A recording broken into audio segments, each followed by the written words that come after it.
नमस्कार. आज 6 November 2025 MBBS, BDS, BMS, BHMS अगदी अलाइड कोर्सेस फिजिओथेरपी पर्यंत या 24 तासातील ज्या पण प्रक्रिया सध्या सुरू आहेत की ज्यामध्ये आपण भाग घेतलेला आहे, तर त्या प्रक्रियेच्या व्यतिरिक्त इतर ठिकाणी नेमकं काय सुरू आहे तर याची माहिती आपल्याला असली पाहिजे. कारण या सगळ्या प्रक्रिया एकमेकांवर अवलंबून असतात. तर त्यामुळं जर इतर प्रक्रियांची माहिती आपल्याला असेल तर नक्कीच आपण ज्यामध्ये भाग घेतलेला आहे ज्या काउन्सिलिंगमध्ये, तर त्यामध्ये पुढचा टप्पा नेमका कसा येणार, कारण हे सगळे रूल्स एकमेकांवर अवलंबून असतात. आपली कुठे काही चूक व्हायला नको. नवीन असाल जिजाऊ अकॅडमीला सबस्क्राईब करायला विसरू नका.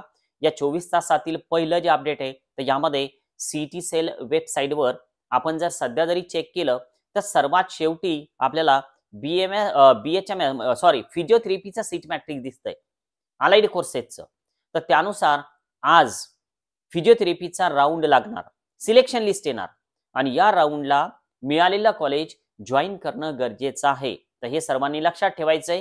तुम्ही जर फिजिओथेरपीच्या चॉईस फिलिंग केल्या असतील तर आज तुमच्या नावासमोर जे पण कॉलेज मिळालेलं असेल तर त्या कॉलेजला तुम्हाला जॉईन होणं आवश्यक. यानंतर MBBS BDSचं नेमकं काय, कारण राऊंड लागला, जॉईनिंग झालं. BMSचं BHMSचं सुद्धा राऊंड संपून खूप दिवस झाले, पण अजूनही पुढचं काहीच अपडेट नाही. याचं रिझन नेमकं काय, तर MBBS BDS जे तर हे महाराष्ट्र स्टेटचं ऑल इंडिया MCC जी कमिटी आहे, मेडिकल काउन्सिलिंग कमिटी, तर त्यावर डिपेंड असतं MBBS BDSचं शेड्यूल. आणि जे BMS BHMSचं शेड्यूल आहे तर ते AACCC वर अवलंबून आहे. म्हणजे थोडक्यात ऑल इंडियानं जे शेड्यूल पब्लिश केलं तर त्यानंतर मग महाराष्ट्राचं सीटी सेलचं शेड्यूल पब्लिश होईल. मग आता नेमका ऑल इंडियामध्ये काय सुरू आहे. मग आता प्रश्न असा येतो की सर आम्ही ऑल इंडिया काउन्सिलिंग मध्ये भाग घेतलेला नाही, मग हे अपडेट आमच्या काहीच कामाचं नाही. कामाचं आहे, कारण ऑल इंडियाचं अपडेट जेव्हा येईल तर त्यावर स्टेटचा अपडेट अवलंबून राहील. आणि ऑल इंडियामध्ये असे काही रूल आहेत की ज्यानुसार स्टेटमध्ये पण विद्यार्थी नॉट इलिजिबल ठरतात. तर हे तुम्हाला लक्षात घ्यायचंय. एकमेकांवर अवलंबून येते. तर त्यामुळं त्या काउन्सिलिंगचा आम्हाला काम नाही असा विषयच नाही, माहिती असणं गरजेचं आहे. बघा, MCC मेडिकल काउन्सिलिंग कमिटी वेबसाईटवर शेड्यूल नुसार आज चॉईस फिलिंग सुरू आहेत. चॉईस फिलिंग अजून 2 दिवस चालणार. आता या चॉईस फिलिंगच्या दरम्यान महाराष्ट्राचा जो पुढचा राऊंड आहे, थोडक्यात स्टे वॅकन्सी राऊंड, जसा MCCच्या स्टे वॅकन्सी राऊंडच्या आज चॉईस फिलिंग सुरू आहे. आणि जर सीट वॅकंट राहिल्या तर परत एक स्पेशल स्टे वॅकन्सी राऊंड सुद्धा MCC कंडक्ट करते. जेव्हा MCCचा 4th राऊंड पब्लिश होईल तर त्या दरम्यान महाराष्ट्र सुद्धा आपला 4th राऊंड पब्लिश करेल. मग आता MCCचं जे 4थ्या राऊंडचं शेड्यूल आहे की अजून 2 दिवस चॉईस फिलिंग होणार, त्यानंतर मग रिझल्ट येणार, नंतर मग महाराष्ट्राचं शेड्यूल पब्लिश होऊ शकतं.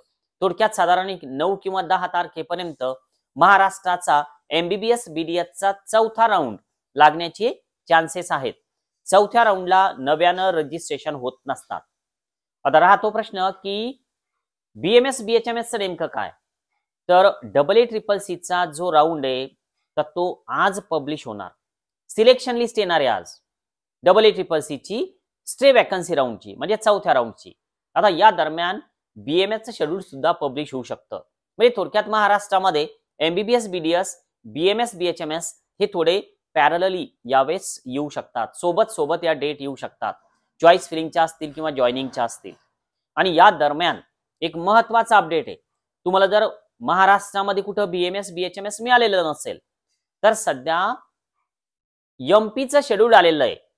तुम्ही जर इंटरेस्टेड असाल तर MP मध्ये 1 लाख पर इयर मध्ये महाराष्ट्र आणि MP बॉर्डरचे कॉलेजेस जे तर त्यामध्ये ऍडमिशन होते.